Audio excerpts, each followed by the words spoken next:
I've been looking forward to this day for so many weeks now. We've been talking to so many people about this workshop, and it's the first time I've ever done it for free. And it's going to be so great. I am Dean. We'll get to me in a second. I'm with Dr. V and John. We'll get to them in a second. We're going to try and see if all of this stuff is working out. Guys, you can hear me, right? I assume. You sound lovely. Lovely. Thank you so much. Oh, by the way, I have the Winston-Salem thing up here, partly because that's where I live, and partly because it is a city that's done a pretty good job of repositioning itself. It used to just be known because R.J. Reynolds, the big tobacco company, is based here, and a lot of the money that started Winston-Salem is all tobacco money. But now it's very much sort of a tech innovation, a little tiny tech innovation hub, and sort of a city of the arts. It's done a pretty good job of repositioning itself. Winston tastes Plus, good it's a like a pretty city should. picture. Yeah. So hi, everyone. Thanks for joining. If you're watching on the replay, thanks for watching on the replay. Don't forget to get your workbook because we're going to go through 21 questions. And it's super helpful to have the workbook because you can write in your own answers. And so it's not just a consumable entertainment piece, but you come away with the elements you need to have your redefined, rewritten story as you describe yourself and get people interested in what you do and whether they should hire you or buy from you or whatever else you want them to do from you. I'm Dean Way. We run this show. We have a Thursday show that runs every week at noon, and actually Tuesdays and Wednesdays as well. And I'm with two regular contributors, which is Dr. V and John Paduchak. I'm going to hand over in just 30 seconds, give them a little time to describe who they are and what they're doing. I do want to point out that in case for some reason you did not happen to get, if you're watching the replay and you came in very much later, it's possible you didn't get the email, one of the two emails today, that explains this link, the waycreative.com/event, which is where you can download the workbook. You can either get it as a Google Doc, you can download it directly to your computer as a Word doc. There's a couple other booklets and stuff there that's bonuses that are yours for free, go with God kind of thing. And there's also some links, which I think Dr. V or John will describe in a second, about their upcoming stuff and workshop. That's later on from this one.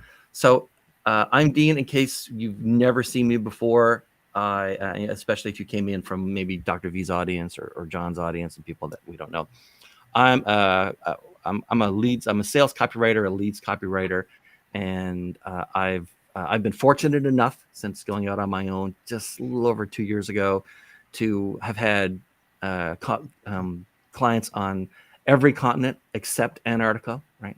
There doesn't seem to be a lot of sales and marketing and copywriting being done in Antarctica.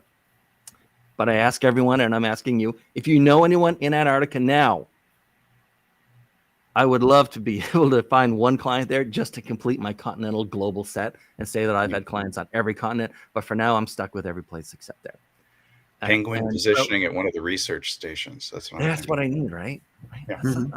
I don't know how I'm going to do it, but if I ask enough people, I will eventually find someone who knows someone, and I'm in. I know. I actually know a couple people there right now. So you're killing me. I might be able to help you. You're killing me.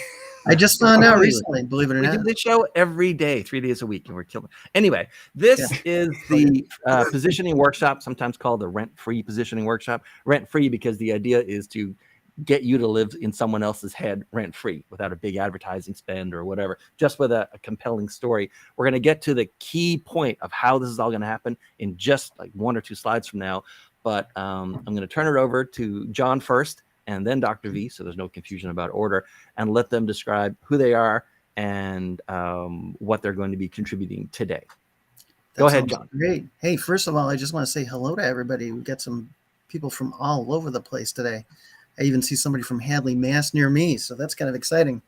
My name's John Paduchak. I'm a video marketing expert. I live in the Boston area, in New Hampshire to be exact.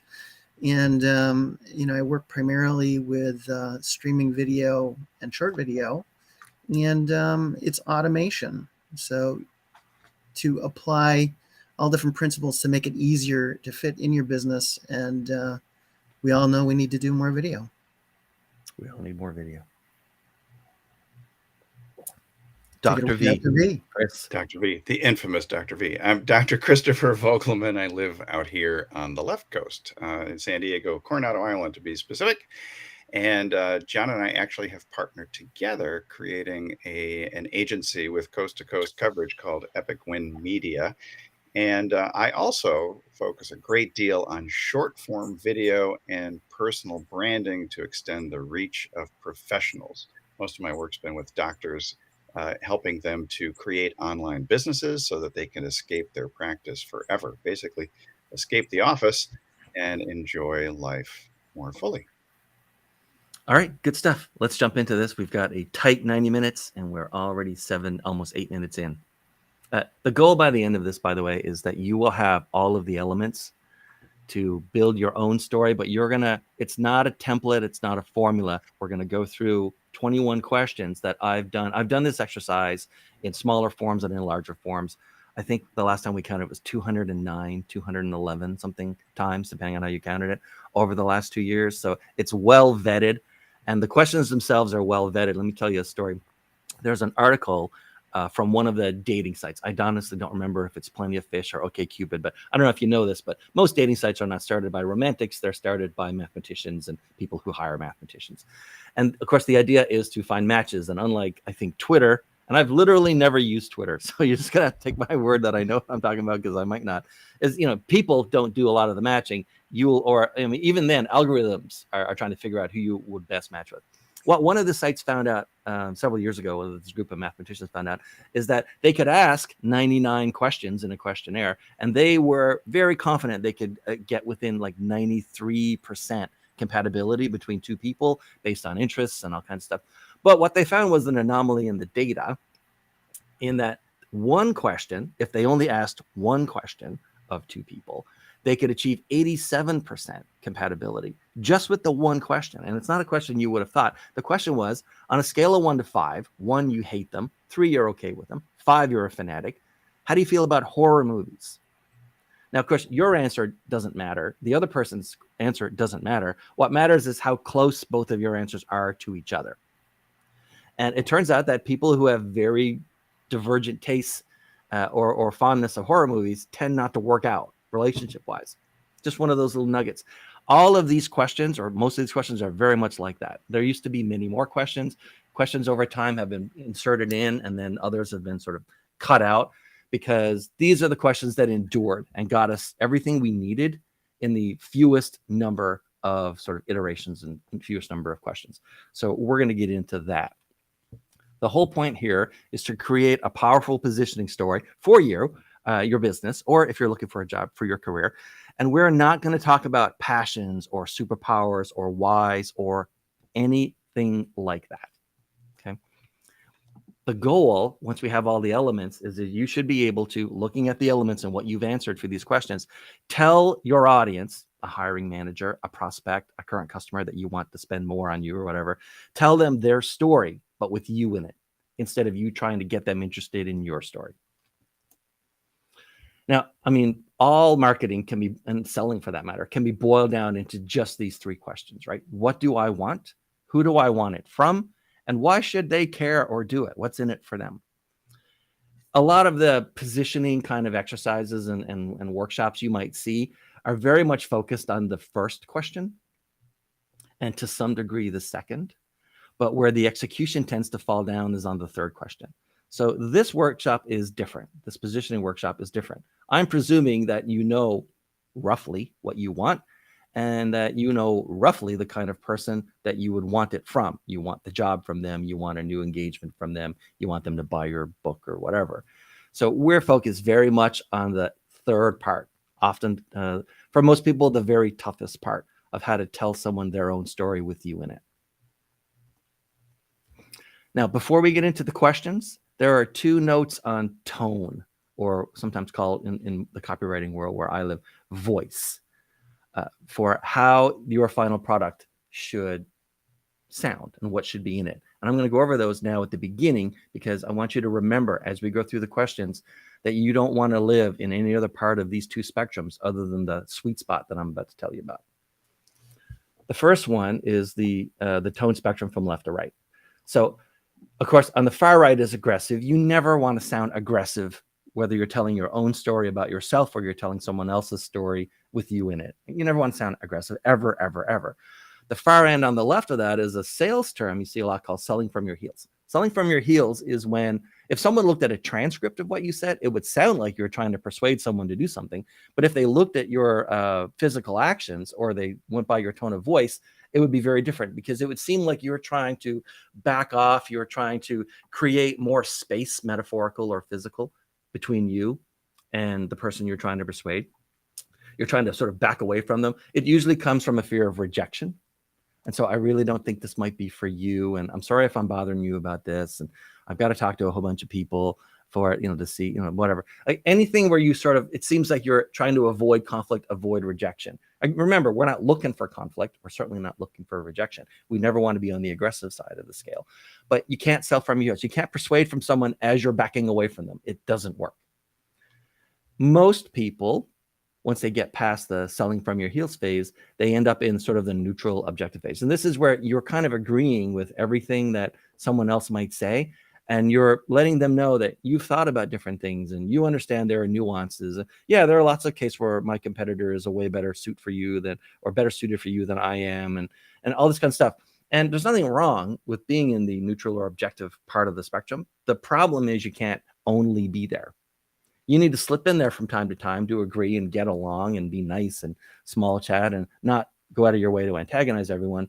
But the sweet spot in the whole thing is the assertive part. It's also the smallest area. But you're going to live, and when you end up writing your story based on these elements that we're going to go through today, you're going to live in the assertive part. Assertive is simply, I believe that X is true, and I'm willing to state that X is true. I believe that I can deliver results. I know that I'm good at what I do. I know that my company's product does X and Y, and it's very solid. I believe that we're the best thing on the market for this particular kind of problem, or for you as a customer, right? The most assertive things, internally you say, I believe. Externally, you don't even say the I believe part. You say, like, we're the best in the market for this particular customer. In your mind, you might think, I believe we're the best in the market for this particular customer. But you chop off any sort of qualifier around it. And instead, you just make the simple declarative sentence and statement. I believe we're the best for companies under $5 million in the Cincinnati market who are trying to grow their HVAC business. Simple as that. Now, besides left and right, and from selling from your heels and all the way over to aggressive, there's also an up and down. And this is the three sort of tone levels. And by the way, this is the last sort of technical stuff. We're getting right into the questions after this. But almost everything that I read, and we do a show every Wednesday where someone in the chat or one of the guests gives me a search term or a URL that I've never seen before. If it's a search term, we put it in Google. We go to page 10 where no one goes, and we pick from at random some little company or something there. We did one yesterday. It was moving companies. Ended up being a moving company in the Northeast. And we go to their website. And what you find is that almost everything everyone writes and almost everything everyone tells anyone else about themselves in a positioning statement is all on level one. It's all informational. This is who I am and what I do, what I sell. This is who we are and what we make, or the market we work in, or whatever. It's all informational. And most of my clients are B2B. And so they all need to move up a lot of their messaging, and especially their positioning messaging, which is what you're going to be working on today, to the inspirational level. And inspirational flips it. It's not about me sending something out. It's about you receiving something in, right? So it's about you could be better. There's a negative present. If the present wasn't negative, there's no problem to solve. There's a positive future. You could be in the positive future as a company, as an individual, as a consumer, whatever, right? Most people will look at transformational and say, yeah, I want to be there. Most people don't want to be in transformational. Transformational is limited to just a handful of areas. All online courses, if you ever make an online course, by the way, you want to sell it, all online courses need to be sold as transformational. But other than that, it tends to be fitness, beauty, diet, self-help, that kind of stuff. You could be new. You don't really go into a company and say, you could be a new company. Most of them don't want to be a new company. They just want to be a better version of the company that they are now, or at least a version of the company they are now that doesn't have the particular problem you solve. So they're in a positive future. So remember, going backwards for a little bit, want to be on the assertive side, make short declarative statements whenever you can, take off the I believe or take off the ifs and any sort of conditional clauses, and try to spend at least 10 to 30% of your time in the inspirational level, because we're talking about them and their positive future. We want to try to tell them their story with you in it. Okay, 21 questions. Here we go. The questions break down into a few different sections, 1 to 5, pretty straightforward. Understand most of the time people show up, I've never met them before when we're doing this 1-to-1, which is sort of the paid version of this workshop. I don't know them. So I have a handful of questions where I just sort of establish a baseline, like what do you do? And, who's your customer and so on, just basic stuff. 6 to 9, we start thinking about your place in their positive future. Remember, there's a negative present and a positive future. And the negative present is a problem that you're going to solve for them. A positive future is where they live once you've solved their problem. 10 to 11, sort of the midpoint message. We'll get to that in a second. And then 12 to 21 is their context. 12 to 21 was added later. And these questions are all about you understanding in this customer's context how and by the way, you don't have to do this for every single customer. Your customers tend to fall into groups or have a single group. And so from 12 to 21, we're going to talk about various sort of strategy kind of context questions to help you understand and help them understand your place in their world.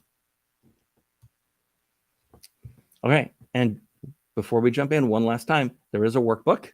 Go get it at waycreative.com/event. The page is not going to be up forever, but it is up now, and it will be up for a few more days. Everything's color-coded in there. And then by the end of this, you'll have what you need to build their story with you in it. And then you just look at your answers, let it sort of bake in your head for a day or two, go back to your workbook and say, I know what I want to say. And you will write it. You'll be amazed how easy it is.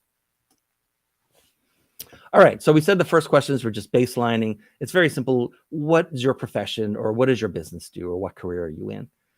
And only once, Dr. V, have I ever had trouble with this question. Like, I literally had to talk to someone for 25 minutes before they could describe to me and tell me what their answer to number 1 is, what their business did, what it sold. And not surprisingly, that person had spent 20 plus years in marketing. And it was all high level puffery kind of language. And I kept trying to drill down and drill down and drill down. Turned out it was a very, very simple service. Like a 5-year-old would have understood it. It just took a while to get there. But we always baseline, excuse me, with like, what do you do? And the next one is, who's the reader or the listener in this case, or viewer if you're doing it in video, right? Who's going to hire you, in quotes, or who's going to hire your service to do a job? And you try to keep this list as small as possible. So let's talk about why it needs to be as small as possible. Ideally, you could sum up in just a few words in one sentence who your target is. And I've had, most people, they want to try to appeal to everybody or as wide an audience as they can, figuring they're going to like throw out these seeds and then catch a bird that like lights down on a seed and tries to eat it, right? But it's almost impossible to get someone's attention or be considered, attention worthy if it's too generic. And so you want the smallest possible target that you can get to. And so, you can say CEOs of companies with revenue between $5 million and $50 million, and that's sort of a baseline. But then you should start drilling down and dialing in on that as much as possible. What industry are they in? What country are they in? Are they new to their job? Have they only been in the job for 2 years? I once ran a campaign where I looked for chief technology officers and did an email campaign to them, stipulating that the company had between 11 and 200 people, and they'd only been in the job for 2 years or less because they have a particular problem, right? When they're brand new to that job. You want to nail this down as much as you can because it makes everything else easier. Oh, I should say that if we're John and Dr. V, or John or Dr. V, are monitoring the chat, and if anyone puts in a question relevant, not relevant, relevant is a judgment call between you and me, related to the slide that's up or the questions that's up. Guys, feel free to, I can't look at the chat while I'm doing this, but feel free to, let me know, and we'll see if we can answer questions as we go. Sure. We're pretty chatty. They are pretty chatty. Okay. So in their words, while they're brushing their teeth, how do they describe the problem they're looking to solve? This is often a tricky one for folks. So, and this is why we have the while they're brushing their teeth part of the question. When you're brushing your teeth or doing some other sort of manual action, your part of your brain is engaged in that, and another part of your brain gets to think about it. It's usually like an emotional type stuff. So, for instance, they would not describe their problem by saying, I'm looking for a dynamic, creative self-starter with 15 years of management in Midwestern corporate retail, familiar with working with a diverse team and dealing with accounting issues, right? That's clearly a straw man answer, right? And a straw man answer is an answer that you put up knowing that you're perfectly suited to answer it. That's not what they're thinking, though, right? They have some sort of emotional issue that they're dealing with, this prospect, this one person that you're trying to talk to. Closer to answering the creative retail manager with 15 years experience thing is, I really don't want to have another conversation this coming Monday with my VP where I have to explain yet again that I'm covering this open position and doing this job besides doing my own job because I can't find anyone to fill this slot. Like, that's their problem in their own words, right? The dread, the annoyance, all the stuff that they're feeling while they're brushing their teeth and thinking about that meeting with that VP who's going to call them on the carpet and say, just hire somebody. That's how we would do it.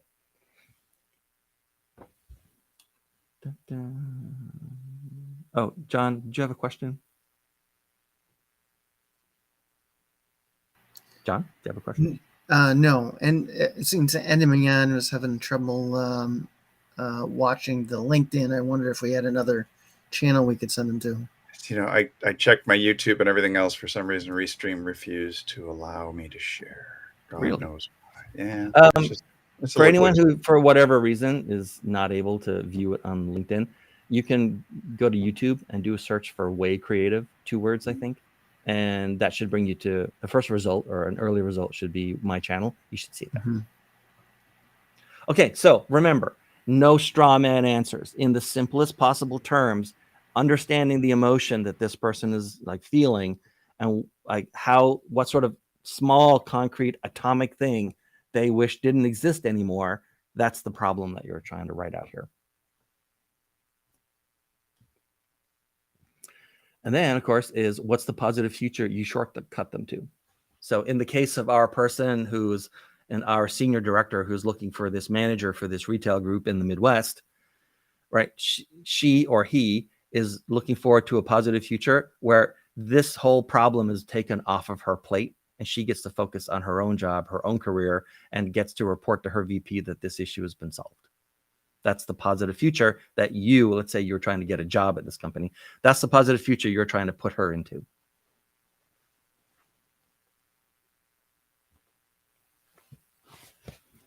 Now we start getting into the trickier questions.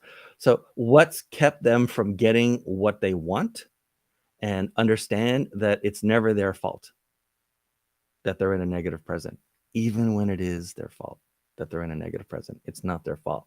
There's something else that's contributed to at least the problem that this company or this person is in.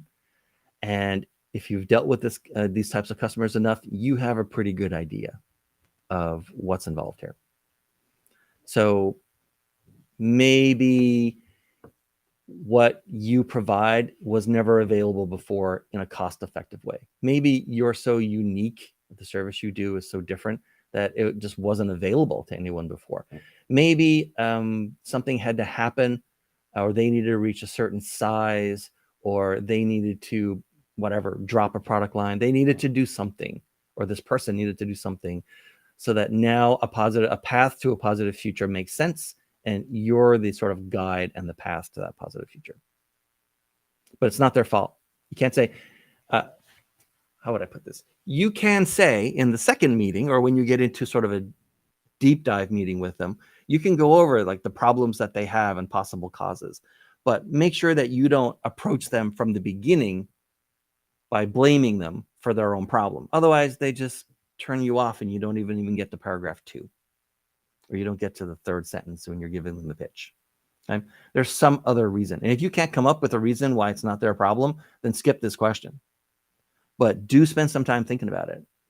Because if you have, as part of the story, their story, that there's this other thing out here affecting their story that they had not paid attention to, that they didn't know existed, that is sort of like a new way for them to refashion their own rationale for the problem that they're having, that's fantastic. Like, that's gold right there, whenever you can do that.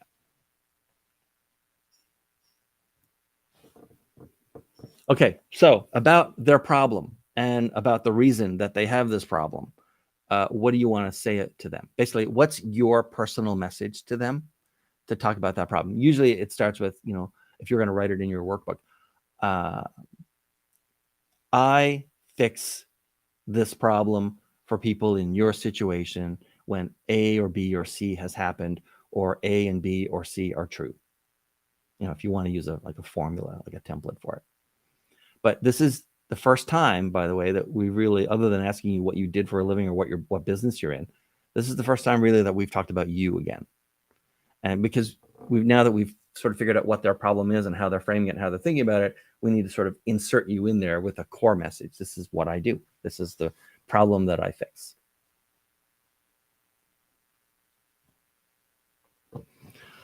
Okay, now we start getting into context and stuff. Of all the people that they look at, of all the people that they, all the companies, all the coaches, all the vendors, all the job candidates, all the whatever, of all the ones that they look at, even if they only look at 2, they're going to go with the safer choice, the one that feels safer. And you always want to be the safer choice. Now, safer can be conveyed in a lot of ways. Maybe you've spent a lot of time in this industry. Maybe you worked for companies that they've heard of. Maybe you worked for companies just like them. Maybe you worked for their company at one point. Maybe you have a blog where you talk about all of the problems and explain. Maybe you have a video series that helps people understand the problem that they're having and how to get out of it. Maybe you're a public speaker, and so maybe you're a recognized expert in some way. Maybe you're an author. Maybe you wrote the book that community colleges use to teach this subject, right? Maybe you've run so many of these projects that you could do it in your sleep. There's something about you that makes you a safe or safer choice when they're doing the initial evaluation of who they're talking to and who they're going to listen to. You need to think about why they might consider you the safer choice. They're not going to consider you the safer choice because you're unique or fresh or new. Safer is not about the future or what could happen. Safer is about the present and the past. And so all of your elements for why you're the safer choice, you're going to write in here as bullet points. These are all about the present and ideally the past. You are bringing forward from the past characteristics, achievements, facts, and truths that establish why you're the safer or one of the safer choices of the people or companies or vendors that they're looking at. You can't skip this step. And here's why. If you're selling, especially in a B2B context, and let's talk about, for our purposes, what B2B and B2C actually mean. B2C means that the person you're talking to, it doesn't matter if they're the CEO of a $500 million company or they're self-employed. It doesn't matter if they're a consumer buying a pack of gum. B2C simply means the person that you're talking to or pitching to can make the purchase decision all on their own and execute it. But they pull out a credit card, they issue a purchase order or whatever, right? B2B means that no matter who or how many people you're talking to, there are still other people involved. There's purchasing, there's finance, there's a steering committee, there's an executive leadership committee, there's a budget committee, there's, whatever. I think I said procurement, but if I didn't, procurement, or the purchasing department or whatever, or you're talking to the regional VP and that person needs to talk to the national VP or something, right? So whenever you're approaching for the first time or trying to make a contact with or establish a relationship with a company or someone in a B2B environment, and B2B, remember, just means that they're not the final arbiter of the purchase. They at least need sign off from someone else. The first question that goes through their mind, and they're never going to ask you this question, but the first question, the first obstacle, and this is why we're on it for the safer choice, is let's imagine that I'm the person inside the company that you're trying to connect with and start a conversation with. How do I know it's safe for me to vouch for you in here at my company? How do I know that you're not going to implode because you say that you're good, but it turns out every project you do takes 3 times longer and 4 times the budget. And I could end up fired, or I could end up losing reputation at my place of employment because of you, right? If I'm not sure that that's not going to happen, if I don't feel like it's safe for me and my career to vouch for you in the company where I am, to vouch for you to my boss, to vouch for you to the steering committee or whatever, then it doesn't matter how much money you're going to make my company or how much money you're going to save my company, because none of that is worth 100% of my income. And is that where testimonials will help? No. Will testimonials help this in terms of safer? Testimonials are partly for that, although you wouldn't normally use testimonials in a positioning statement. It's not wrong. You could, right? If you have like a long sales page, a testimony would be great, right? But just make sure you're answering without ever calling attention to the question in the first place. How do I know it's safe for me to vouch for you in here? By the way, the B2C version of that is, how do I know I won't regret this purchase? Right? But I mostly deal with B2B. So how do I know it's safe for me to vouch for you in here? And this is the number one obstacle, right? Answering this doesn't get you the sale normally, unless it's like a relatively small price point. Answering safer, adequately, or sufficiently doesn't get you the sale, but you don't get any further unless you knock down this hurdle. Or if you're in a larger company and you're in marketing, for instance, it's your job to knock down this hurdle so sales doesn't hit it. And if you're in sales, it's your job to either make marketing knock it down for you before you ever, interact with that person, that prospect, or you need to figure out how to knock it down on your own. But you won't get anywhere until you knock that down. I missed the turtle. What's with the turtle? I don't know about the turtle. Okay. Next one. Why is it easy to solve their problem if they work with you, right? Because they're in a negative present, which means there's a problem somewhere. They want to get to a positive future, but not every vendor or job candidate or coach or whoever consultant that they hire necessarily makes it easy for them to get to the positive future. So if you have a process, if you have a methodology that you bring to this, if you have solved this exact problem, there's a little bit of overlap with safety. If you've solved this particular problem many, many times, and you've got a project plan ready to go, right? You show up with a 30, 60, 90, like here's what's going to happen in the first 30 days. And then at the 60-day point, and you'll have this. And then, do you take everything off the plate for them and handle it yourself? Do you need to, or should you make sure they understand you don't need to be micromanaged or even managed, and they absolutely can count on any dates that they give you, right? That you won't go over budget. You're very familiar with like what this is going to cost. And if they give you what you tell them it's going to cost, you're not going to come back and say, oops, I underestimated by 75%. So give me 4 times what you cost, give me 10 times what you cost, 25 times what I quoted, whatever, right? So do you take over everything, even the project management? Do you not take over everything? And that's part of the reason why, because most of your competitors come in and just try to impose their will, and it turns out that's hard for companies to adapt to, right? There's no right or wrong answer to any of these. The point is you have to understand and then frame in your positioning message why something is easier if they go with you than someone else, right? Do you guarantee results? Do you guarantee fixed price projects? Do you any kind of guarantee is an example of easy. Like it sounds like it would be an example of safe, but it's actually an example of easy, because then they don't have to think about it anymore or worry about it anymore. They just have one thing to worry about. Did this go through a threshold past which the guarantee said I would never reach, and so I can get my money back, or he owes me something, or it's going to be fixed, or they're going to drop a SWAT team of people on my headquarters and work 24/7 until it's fixed, or whatever, right?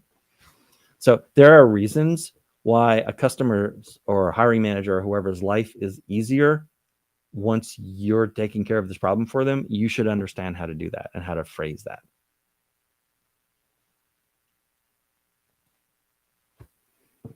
Okay, and then what big thing or notable impact? This is often more suited to people who are representing a company or who are self-employed.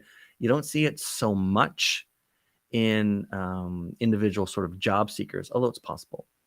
But there's some big, now we're really talking about the positive future, right?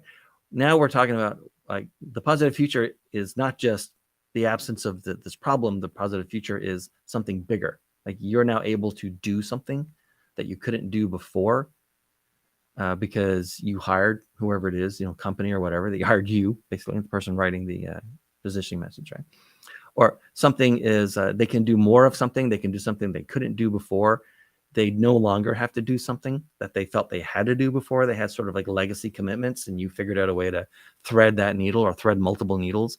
So they don't need to provide continued expensive support for all of these old customers who won't upgrade or anything like that. You should understand what the big impact is that you're going to have on their business, and then enunciate on that to explain that, and in just a few words, right? None of these, you'll have potentially lots of bullet points as you go through the workbook on how to answer various questions. You don't want to just throw everything at your audience, right? You're going to pick the one or two that are most important, or the one or two that make you stand out from competitors or whatever, and those are the ones that you're going to focus on the most. So there's some kind of big thing. There's some sort of happiness that you can provide, or pain relief that you can provide, and sort of like a pain relief that washes over someone. That's what you're selling. And so those are the bullet points you want to add in here.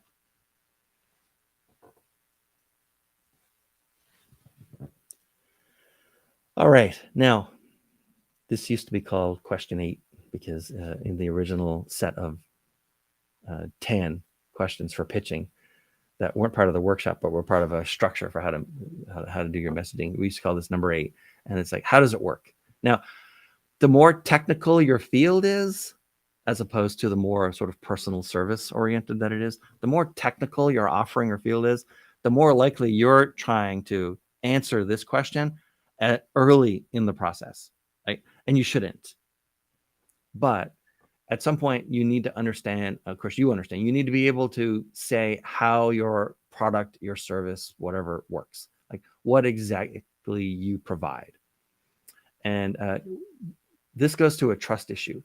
So a couple of tips about answering, like how does your offering work, or like what does it include, or what doesn't it include, and so on.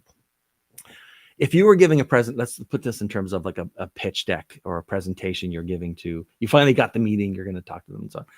This is the only section of that presentation where you want to slightly overwhelm your audience. So if you have a complicated diagram, let's say going back earlier to why it was easy to work for you, and it's because you've got this entire sort of workflow process. And so they input their problem here, and then you handle all the decision trees and the yes, no's, and then ultimately it comes out to here, right? Feel free to show that. Feel free to show a diagram on a slide that's as complicated as you want to make it, right? So complicated that people won't even be listening to you. They'll just be reading what's on the slide, trying to figure out what the workflow is. You want to slightly overwhelm your audience because the underlying message, the overt message is, here are the details and here are the features, or here's what you and I will achieve in a personal service. Let's say it's a coaching kind of business. Here's what you and I will achieve by the end of the first week, or the first, 2 weeks or a month or whatever. The underlying two messages you're conveying here are I've done, or my company has done all the thinking on this, and we've done all the work on it. So you don't have to. Like basically what you're saying is you can shortcut to the positive future if you give us money, to put it as bluntly as possible. So remember, as you're putting down your details of like what you offer, what you sell, what you're doing for the money that you're getting, the underlying messages are, we've done all the thinking on this, or I've done all the thinking on this if you're on your own, right? We've done all the work. You can shortcut to your positive future if you just give us money, and we'll do this for you. So don't spend too much time ever in a positioning statement explaining how your offering works. But if you can sum it up in a short sentence and something punchy, or no more than 2 short sentences, never have one long sentence if you can have 2 short sentences. But if you can do it in 1 or 2 short sentences, that's your goal, because it helps you position, it helps you answer safer, it helps you answer the positive future and easy. It helps you answer the impact a little bit, questions above, but it sums it up by providing concrete details.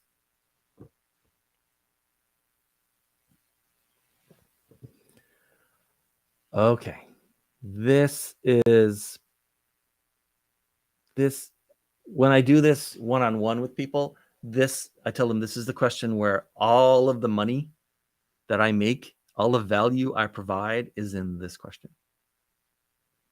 So let's talk about this one for a second. First of all, you're probably not new. The smaller your company is, the less likely you are to be new.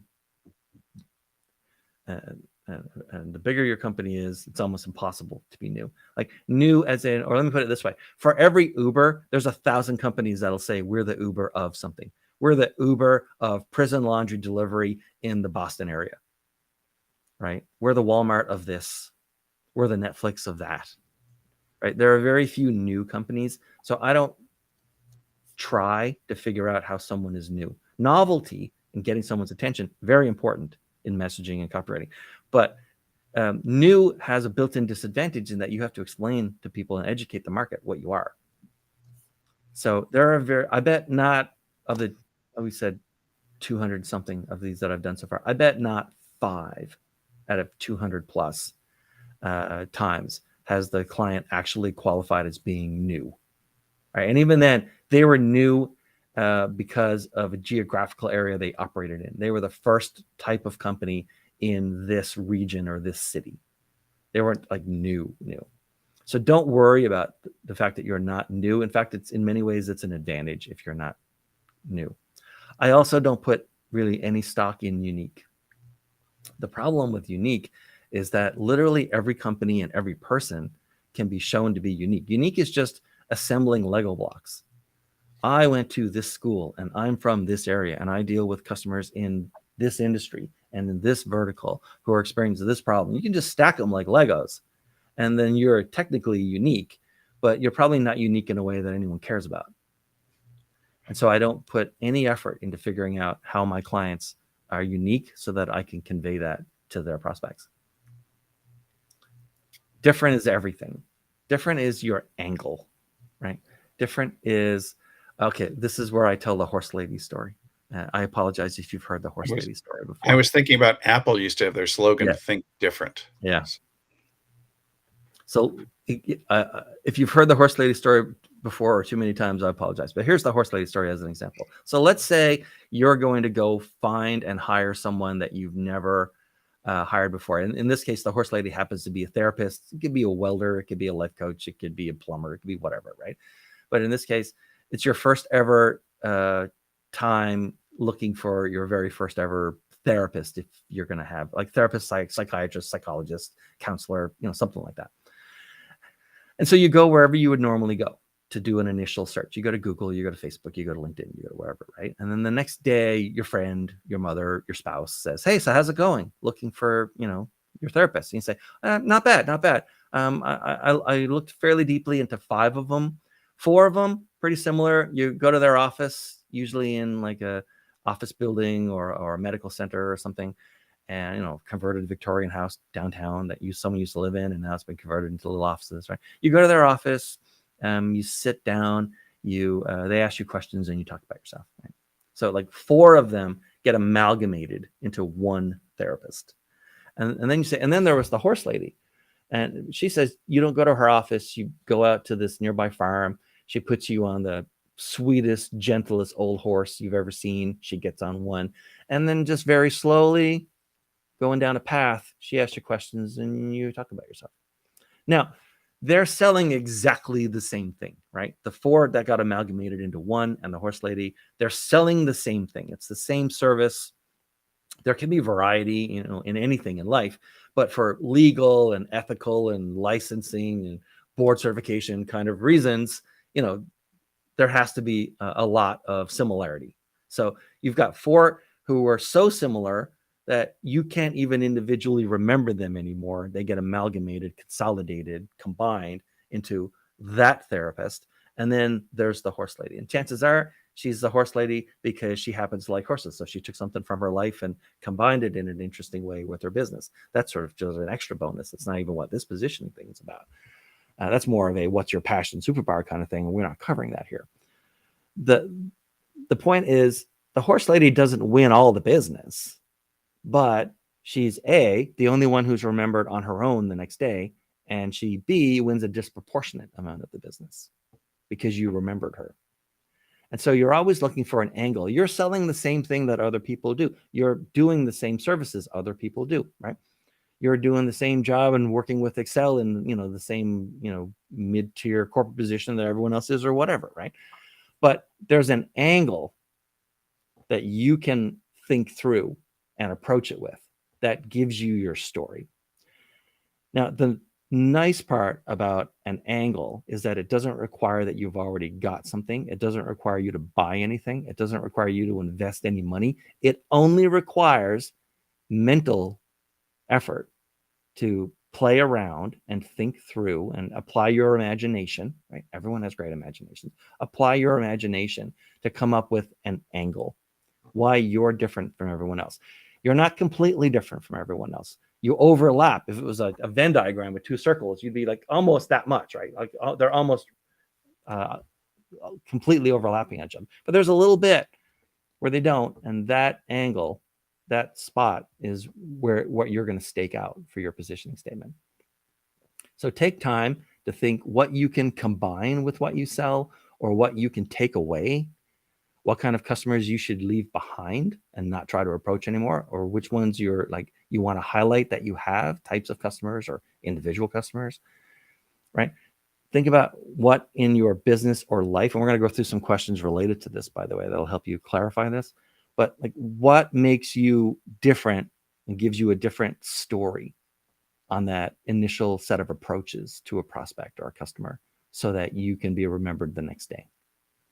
Ultimately, the whole goal of this thing is to be remembered the next day as you tell them their story with you in it. Guys, any questions? I know you've heard the horse lady story so many times at this point. Oh, they might be on mute. Nope. Well, I can't hear you. So I'm in multiple windows. That's the problem. I bet you are. Yeah. I'm in YouTube, LinkedIn, Facebook. So. Oh. Well, all the YouTube type stuff. Well, that's okay. Go ahead. I know you've heard the horse lady story many times, so hopefully you kept you awake while I was telling it. But it's a great story, right? It's a great example. It's made up, of course, but it's a great story in that she didn't spend any extra money. She probably combined something, this fictitious person that I made up completely from whole cloth, right? She probably combined something in her life that she enjoyed or was passionate about. Mm-hmm. But she did it to give herself a story and stand out. And it cost most likely nothing. Mm-hmm. It just required imagination. And it's worth your time to apply your imagination instead of trying to buy interruption and mind share with advertising, at least in the very beginning. Mm-hmm. It can save you a lot of money down the road too. Okay, so this is sort of the last of the core questions that we would do. This is, I think we're around number, what is this, 11? Yeah, so of 21. So what I would tell folks is someone, if you're lucky, someone of the 5 or so people that they're looking at for as their next strategy coach, their next CMO, their next, accountant, their next finance employee, their next HR person, if it's a job, like whatever, chances are someone is going to stand out a little more than someone else. You should aim to be that person. Now that's sort of a truism. Obviously, Dean, I want to be the one person they remember, but I want to think about it this way. Okay. Everyone watching this live event right now, or if you're watching it in a video, you watch this tomorrow. If you're lucky, you'll remember 10% of this entire thing. Any article, any news story, anything that you encounter today, you're only going to remember about 10% of it tomorrow. And that's not a wide generalization. It's really well known as far as human memory goes. There's a drastic drop off 24 hours later. Now, if they're only going to remember 10%, there's no reason why you can't choose what that 10% is. If you walked away from this session remembering nothing except Dean's the guy who talked about telling people their own story with me in it, that's enough, right? That's why it's repeated several times throughout this whole session. you should pick the 10% you want them to walk away from, because you don't want to leave it to them to decide what 10% they're going to remember. That 10% might not be your main theme. So you think about an image or a sound or an emotion that you can convey, similar to you're going to tell these people their own story with you in it. There's something in your messaging, there's something in your positioning that's the equivalent of that. You should pick it and then hammer the bejesus out of it in your messaging, because they're going to remember something. They're going to forget almost everything. They're going to remember something probably, and you want to control that and influence that as much as possible. If you don't, you're wasting an opportunity to be the person who's remembered the next day. Now, some of this can come from the previous question, right? If you do a good job with your imagination of figuring out an angle that matters, but an angle that's, different enough, then that's usually what they'll remember. But just in case, or if you think that, okay, that's pretty good, but I'd like to fortify that, then spend some time in question 11 on how you would fortify and strengthen and make more visual or more vivid or more emotional whatever you answered in number 10. Completely worth the time. Take a long walk, get a cup of coffee or a cup of tea, sit down, put on some headphones, and just force yourself to think about this. You only have to do it once, but it's so valuable forever going forward. And the lesson, by the way, of every presentation you do, every talk you give, understanding they're only going to remember 10% of everything you ever tell anyone or show anyone in the future, and deciding up front what that 10% should be, it's a very valuable exercise that you can repeat over and over and over. It has a great payoff. All right, so that's the end of the core questions. And then we start getting into some of the more interesting, I think, strategy and interaction kind of questions. So we talked about the negative present, right? They have a problem, the present. They have a problem now. That's what makes the present negative. We talked about positive future, which is you're going to shortcut them to a happy place, or your company's products are going to shortcut them to a happy place where that, they now have what they didn't have, or they've managed to get rid of something they did have and they didn't want, like a problem, or, something that's costing too much money or whatever, right? The other concept that we haven't gotten into is negative future. Now, if you're in B2B, you sell in B2B, you sell to companies. This is the toughest question to come up against, because in a B2B scenario, there's virtually no risk to any individual on the customer side to postpone or delay and not make a decision today. Now, very briefly, I'll go into why. Generally speaking, you're basically asking why now? Why should I do this now question, right? And that is, if you've ever been in a sales meeting where you need to convince 5 or 6 people on the customer side in some little conference room that holds 8 people, why now? Why they should act now? It's virtually usually an impossible question to answer. You certainly don't want to be sandbagged or surprised by it. And the reason is that in B2B, there is no scarcity. Most of the time, the risk of doing nothing is something won't be available. Oh, you don't want to buy that Springsteen ticket today? It might not be around tomorrow, right?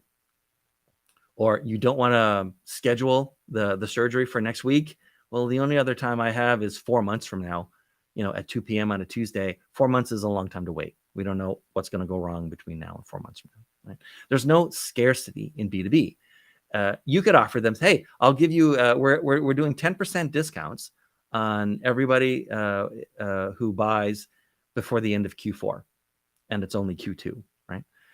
There's no scarcity even with that, even though you think you've put a time limit on it, because they're going to come back to you in Q1 of the following year and say, hey, that discount you offered us, we'd like to have that now. And what are you going to say? You're either going to say yes, because you got to have the business, or B, you're going to say no, and they're going to go to a competitor. We all have competitors, and they're going to get it there. So there's no scarcity in B2B selling and B2B marketing. And that's why you pretty much only have 3 options. You need to paint a picture of a negative future and understand what the negative future for them could be. And then either their competitors are going to make gains against them, or they're going to lose money every day until they pull the trigger. Those tend to be the only three things. Now, of course, the latter two, right, losing money every day or a competitor eating their lunch, those technically count as a negative future. But the negative future has to be your theme for what's the risk if they do nothing. Like, there's a negative future, paint it very quickly, and then say, but you're not going to have to worry about that because of X, and X happens to be you or what you sell. But do spend some time thinking about all the risks they face if they don't do anything to fix this problem. You can start small and work your way up to big. You can start big and work your way up to small. It doesn't matter. But try to get a list of a handful of those. You're never going to list all of them for them, but showing and knowing and having them in your pocket, knowing that you've got, the options and what's likely to happen for them, it's very powerful. It comes through in your messaging, even if you only point to maybe one of them.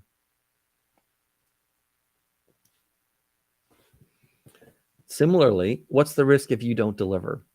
You want to be able to show that you're as bulletproof a choice as possible. Now, some of these questions are touch on each other, right? This is safer, right? It's a safer question to some degree.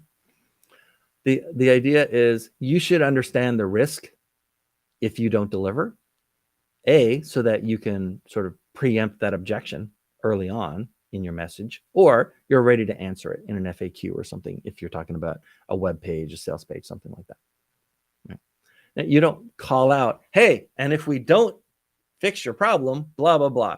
It's not normally something you'd see printed. The written word is not normally where you'd put that, but you should have it in your head at least in case someone brings it up, or if you sense reluctance or that they're not buying into the reasons why you're the safe choice or why you're the way to get to their positive future the easy way. It's better that you ask yourself and answer these questions now than to get sandbagged by them later.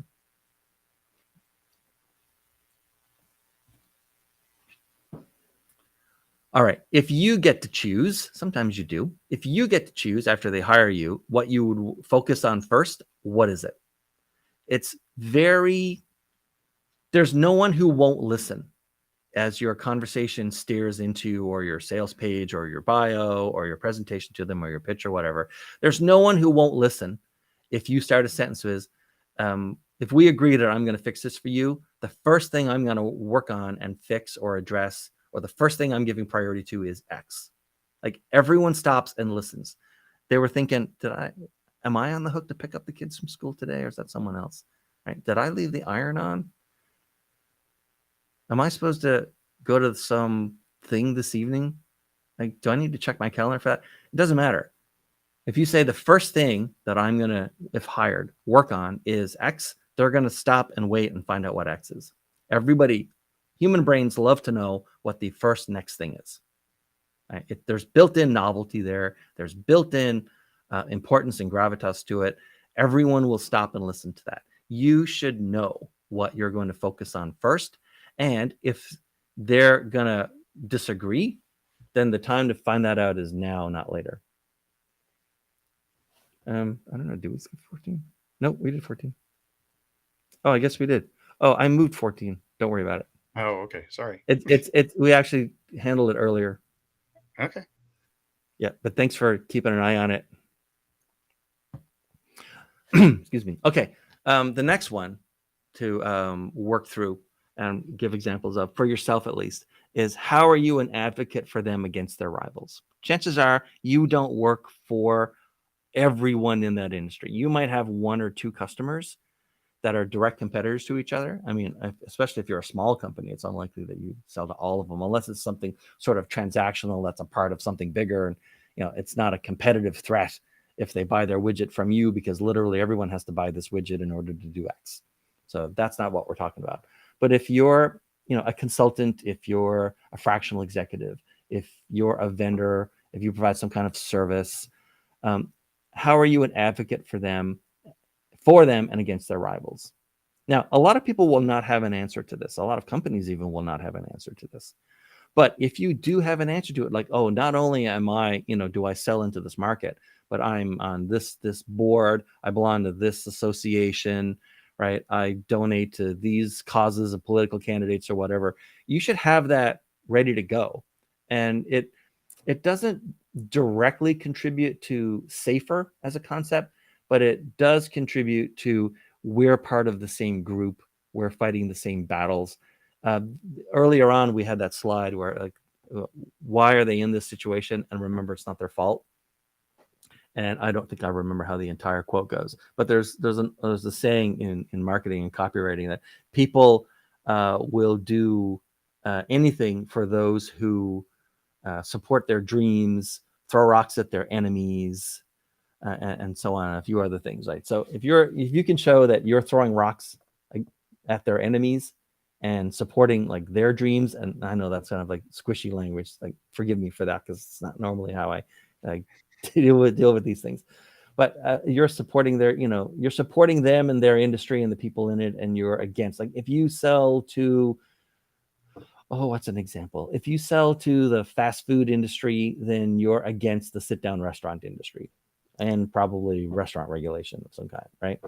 Like, show that you're in their group, and outside of the relationship between you and that prospect, you're also, advocating on behalf of who and what they are, and not just who and what they are to you, and then against their rivals.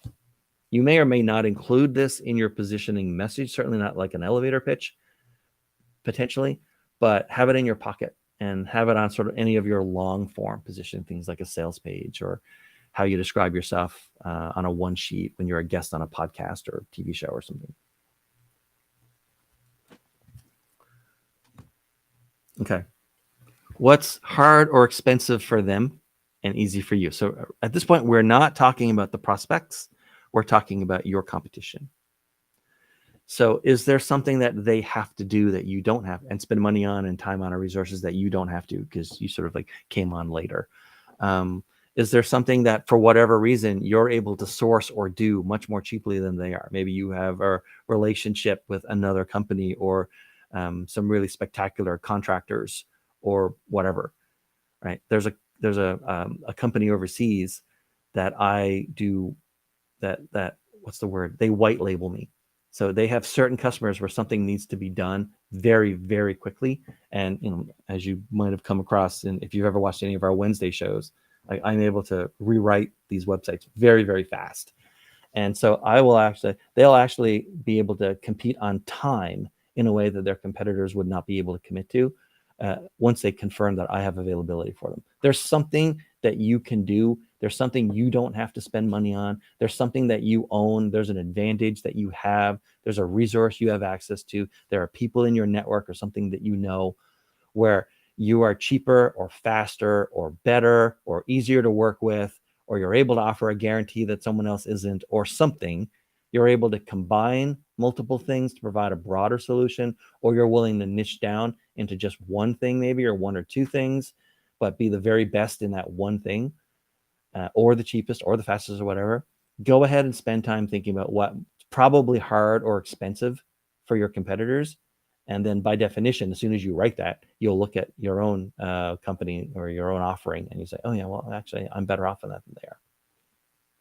So take some time and think about your advantages from a customer's point of view, right? So understand, if you're able to do X and your competitor isn't, or you're able to do X in half the time, but the prospect doesn't care because it's not actually relevant to them how long it takes, because there are other things in that project, for instance.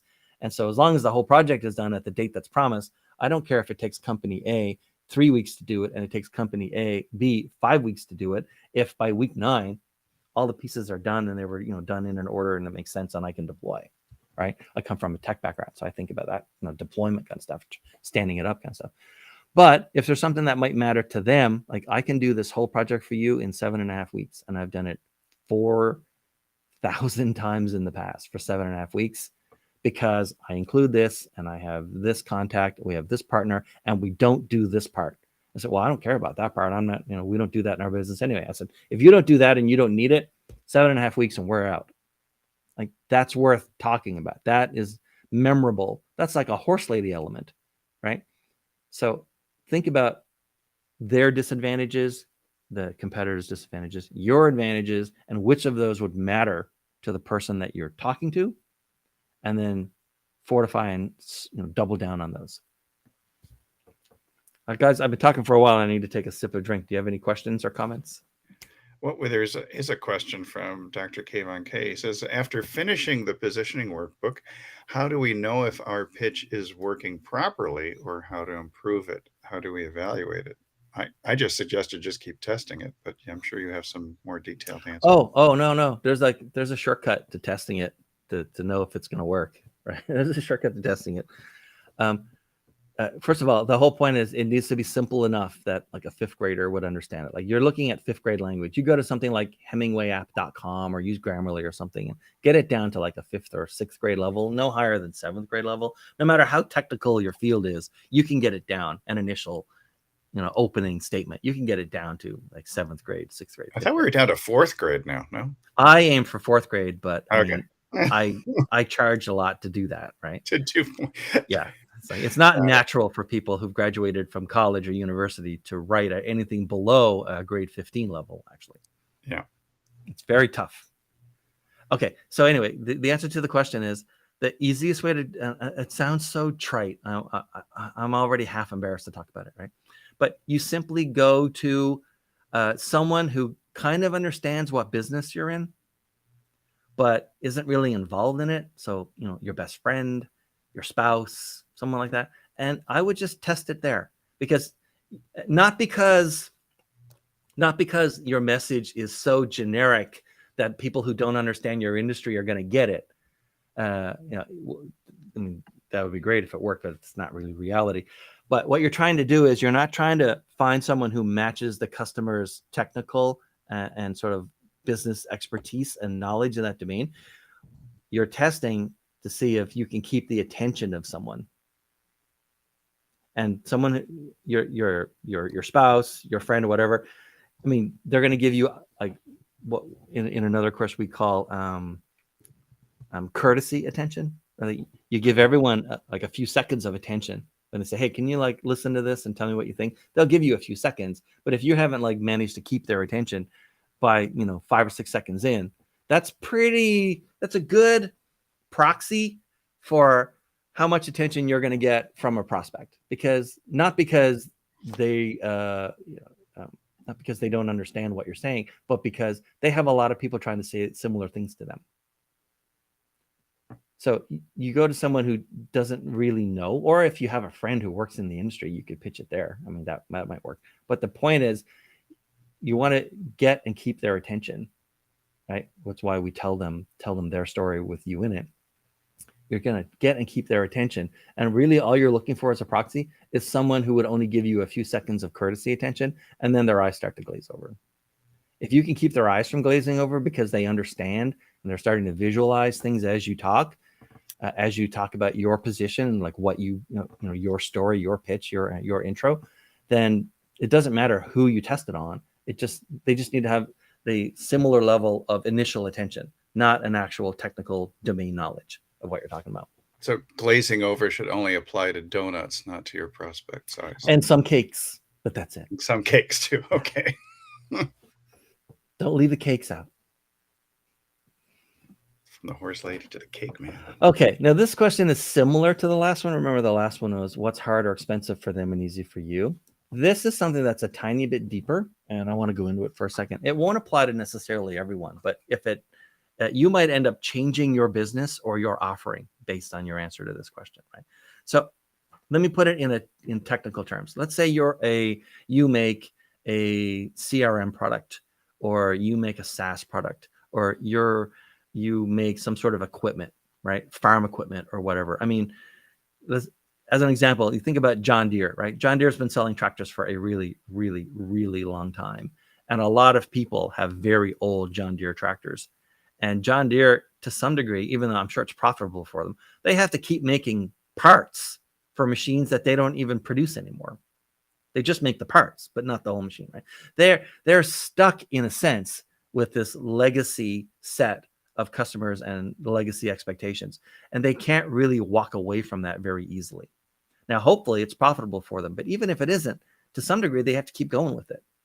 Whereas if you are a brand new tractor company, on the one hand, you don't have the large pre-built installed base of a John Deere, but on the other hand, you get to start fresh and not have to carry a big legacy load. Does it make sense? That has changed with new John Deeres, though.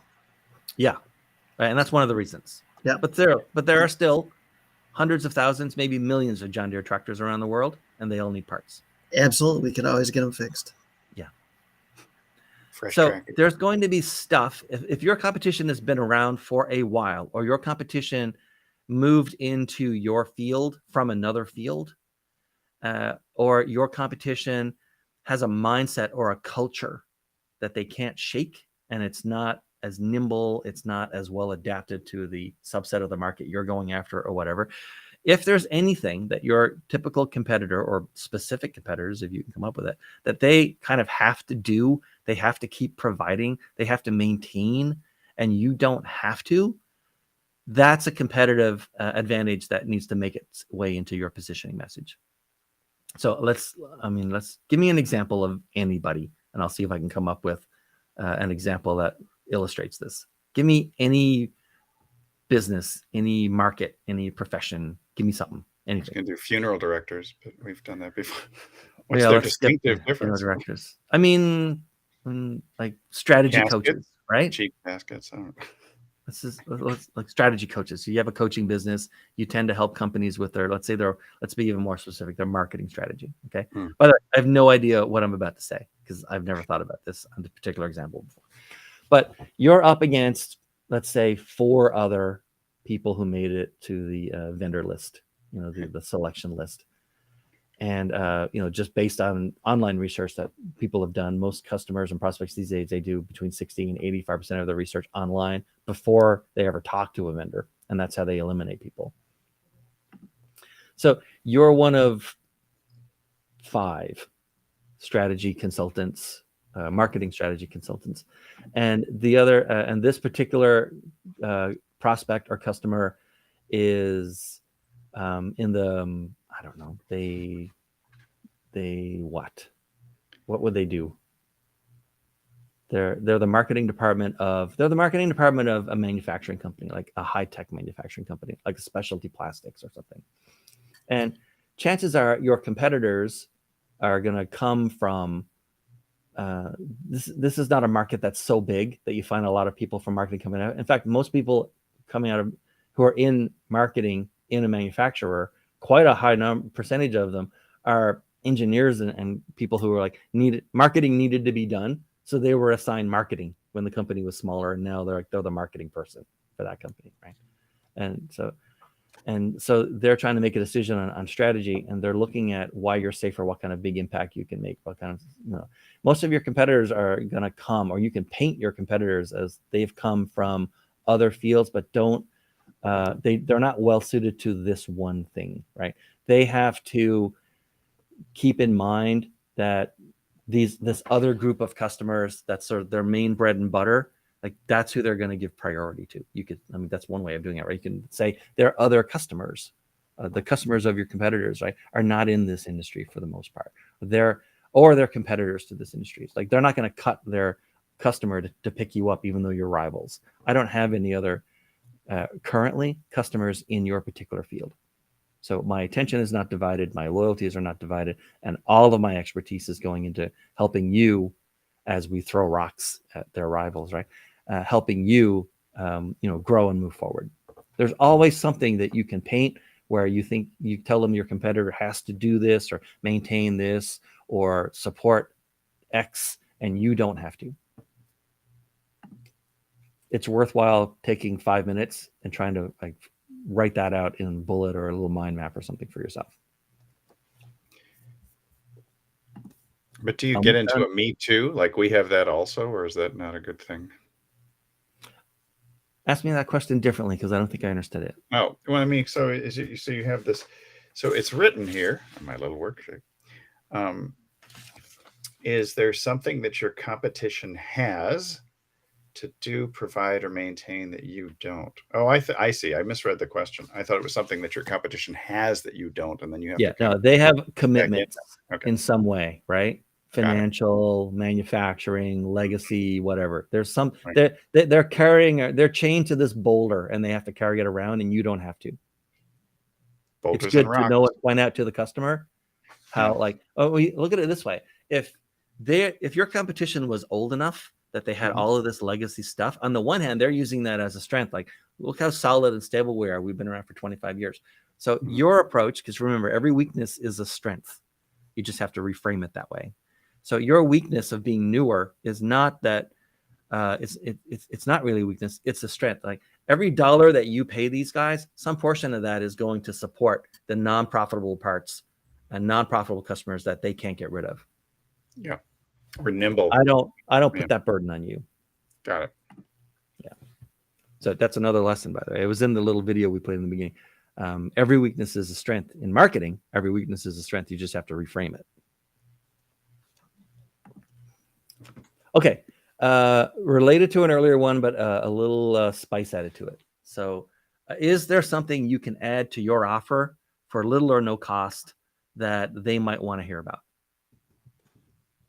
So for instance, if you're going in and you're talking about X and Y, but you can also add on this other little thing that they hadn't thought about, and it's very nominal, but none of the competitors are talking about it, then that's fantastic. You know, not only do I do 1 and 2 and 3, but I'll give you an example. Okay. On the waycreative.com/pricing page, there's a set of options for fractional executives, mostly fractional CMOs and entrepreneurs. And one of the things that's added in there, besides doing a lot of this writing for them, all my clients have to go through this workshop, like a one-to-one version, but then I do the writing. You guys are going to do your own writing, but I do the writing for them.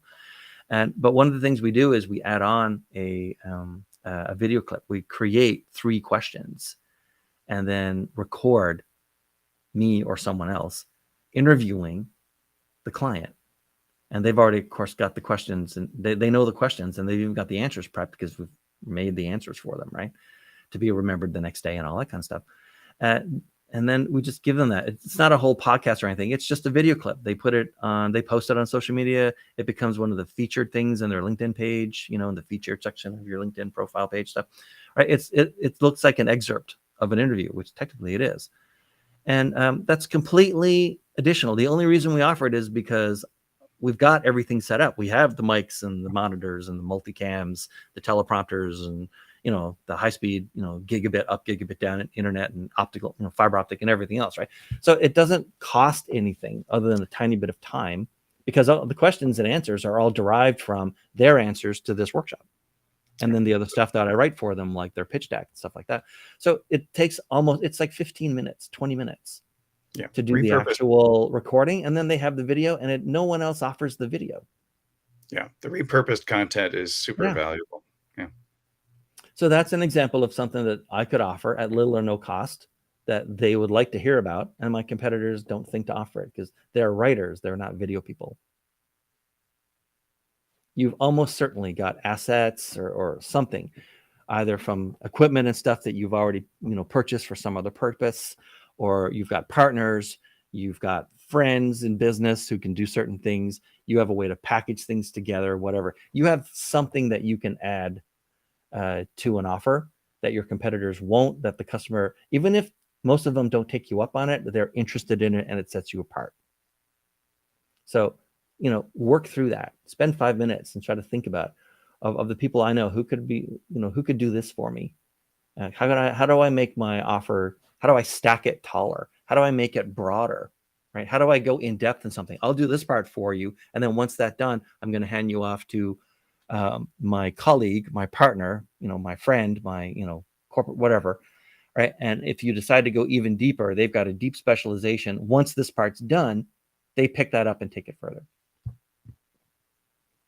Right. So just think it through, because it's, again, that's you telling them their story with you in it now, and you're bringing elements and capabilities they didn't have before. All right, that's 19, and we're almost out of time. I think we're going to make it. No, this is the smaller the business, especially one-person businesses, the tougher this section can get. as far as me trying to convince them to even do this question. But even if it isn't your favorite thing, is there something that if you put more weight on it would yield sales results for you? We encounter that with people who refuse to do short form videos. Yeah, talk to me about that. Well, so for a lot of While I drink. people, John is big on this, which is they lack the camera confidence and they're afraid to push the Yeah. button. They are afraid of technology. They're worried about not about running out of things to say. And John removes that, all those objections and a lot of those fears from them. And as a result, if they don't do these videos, they don't reach people. And it's one of those things where getting your face on the camera instead of always using PowerPoints and slides is the Hmm. key to building that rapport and resonance so that people actually do buy from you. But there's a lot of resistance amongst professionals in Right. particular, Yeah, in terms Tom. of doing short form video. Right. When And I worked you, in sales, yeah, go ahead, John. well, I was just going to add on, and it's funny, especially today. All we really need to do our videos is Right. our little mobile pocket studio, and we can do just so much. They make professional movies with these things now. Yeah. It's phenomenal. When I And was in sales, my manager yeah, used to, like, in any given day in sales, there's lots of things you don't want to do, like routine tasks and the mhm, grind and stuff you don't want to do. And that can make prioritization for what you're going to work on today, like, tough, and it's easy to procrastinate. But I had one manager once who had the easiest possible way to think about this. And he said, whenever you're looking at your day and you're like, deals that are open, that are not closed and stuff, just like, where's the closest dollar? Like, which one of these could close fastest and earliest if you like yes, put focus on it? And then, unless you have some reason to not work on your closest dollar, just work on your closest dollar. Now, for let's translate that from corporate sales and software sales to like a very small business, right? There are people who are thinking, oh man, like I cannot deal with any more dentist offices. Like, I'm just kind of, I mean, I know that the money is there and I know that I can, it's popular product, popular service. I know they get value out of it. I'm just kind of done with dentists, right? I'm finished with it. Well, I mean, that's great. And it's your choice. And you can like forego that money. You can forego. And of course, with a lot of people, the smaller your company is, it takes a certain amount of time for every customer. And that means you can't work on something else, right? There's synchronous work where if you're working on something or with a person, you can't be doing anything else. That also makes money. And there's asynchronous work where you're like disconnected and the work you do is not tied to a particular date or time or interaction with somebody, right? And I mean, in my own business, it's a tough balance between synchronous work and asynchronous work. But if you don't know what to do next, just look at the closest dollar. Or if there's an activity that would start, even though you don't find it pleasant, if you don't find prospecting pleasant, if you don't find outreach on LinkedIn pleasant, if you really don't want to make another phone call, if you've given so many speeches or so many presentations to so many industry groups or big companies or whatever, and like you're just kind of done with it. If you're done with it, you're done with it. But at least ask yourself this question first. Because if this is where the next closest dollar is, then either figure out a way to do it more efficiently, figure out a way to do it with less effort, figure out a way to do it with less time, figure out a way to automate it, but at least put weight on it and get it underway and doing its own thing. Hire someone, hire like a part-time person or a college kid or whatever to, do it for you, but don't forego it. It's a question that we think, oh, I'm so precious and I'm so creative and I'm so special. And so shouldn't have to deal with that kind of stuff anymore. Well, I mean, if that's where the closest dollar is, then, go do that or figure out a way to do it efficiently so it sort of runs on its own. And then you can go, walk through the fields and smell the flowers and come up with the next great business. The automation is key, though, because, for example, we tell Yeah. clients all the time, small business, entrepreneurs, executive coaches, business coaches, to post on their social media platform of choice twice a day, every single Yeah. day. And the vast majority won't do it. So we automate it for them because it's just going to fall through the cracks. And people have a perception of those businesses who don't have a good, regular, active social presence that, if they can't do this regularly, what else is falling through the cracks? And there's something else, no matter what business you're in, there's an equivalent to that. If you're not the kind of business that would really post to Instagram much or LinkedIn, then you're the kind of business that would send out a newsletter. You're the kind of business that would book more talks, more posts on LinkedIn, whatever, right? Okay. And then question 21, sort of the flip side of the same coin of the previous question. This one was, what could start making money or bringing money if you started putting focus on it right now? This is, who's starving or will be soon? I'm on intermittent fasting, so I am. There you go. I mean, this comes down to, I forget where this came from, but I think it's from Harvard Business Review or something, where some professor asked the class, I think like an MBA class, if you ran a hot dog stand, like what's the most important or most desirable thing you would want, right? And people are talking about like, fast service, good quality hot dogs, good location, whatever. But it turns out the answer is a starving crowd. Like if you could have a food truck with crappy hot dogs parked outside a football game as the stadium, empties, and you're going to do fine. Yeah. Right. So somewhere there's probably, or might be, a starving crowd or people who will be starving soon. Like if you're looking forward, for instance, right now, keeping an eye on sort of like inflation and the possibility of a recession and so on, some people are going to be starving. Some people are going to be hurting. Some of those are going to have money to buy their way out of this problem. Like, is there anything related to that fits your business? So who's hurting now, or who will be hurting soon? Or who's starving now, or who's starving soon? Right? Because then that's sort of the last tumbler in the lock for your positioning message. Because if you can get in front of the people who are starving or are hurting or will soon, and they know it, or can quickly be convinced and shown that they're going to be starving or hurting, then your positioning message is going to fall right into place for them. That key's going to go all the way in. Thinking about that food truck up at SoFi Stadium when the Bills beat the Rams tonight. All right. And then this is not related. I added this on at the last minute. It is not normally part of my workshop, but this is courtesy of a guy called Alex Hormozi, Hormozi. And he's come up with this equation for your offer. So like once you sort of got your positioning message in place, this is your offer. So how this breaks down is on the left-hand side, you can see there's an up arrow and a down arrow. So you want the stuff above the line to become bigger, higher, whatever. And you want the stuff below the line to decrease. So he says the key to a compelling offer, when you say, so like you've given your position message and say, so like, brass tacks, we provide this and this, characterized by this and this. So the desired outcome is what the customer wants as their positive future. I'll put this in the terms that we've been using all along. The likelihood is the percentage of the amount of belief the prospect has that you are the one that can deliver that positive future, right? If they don't think you can deliver it, it doesn't matter what you tell them, it's not going to work. And so you want to show that the outcome, what they're going to get, their positive future, is as good as you can think you can make it. And that the likelihood is very much the safety question, right? It's like, I've done this for lots of people, I'll be able to do it for you. And then on the downside, the thing is, it's a division, ultimately a division equation, right? You can give these numbers between 1 and 10. So let's say outcome was 7, likelihood was 8, right? And so like the higher the number on those two elements, the better. But because it's a division equation, you can actually like move the needle much faster by bringing the stuff below the line down, instead of worrying about making grander claims and throwing on more services and stuff.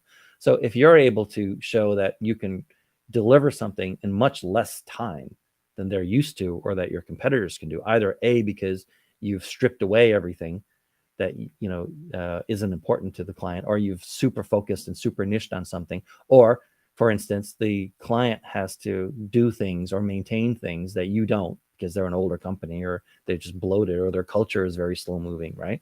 If you can greatly reduce the amount of time, or greatly reduce the amount of sacrifice that the client has to do. Sacrifice means either the amount of people they have to assign to work with you, the amount of time, the amount of effort they're going to have to put into it, the amount of money they're going to have to spend. If you can deliver it with way less sacrifice on their part, then the number, it's actually more beneficial to drop something below the line by 1 or 2 out of 10 than it is to increase something above the line by 1 or 2 out of 10.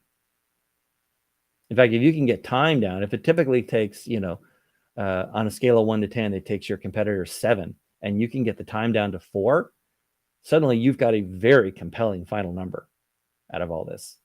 It's pretty amazing.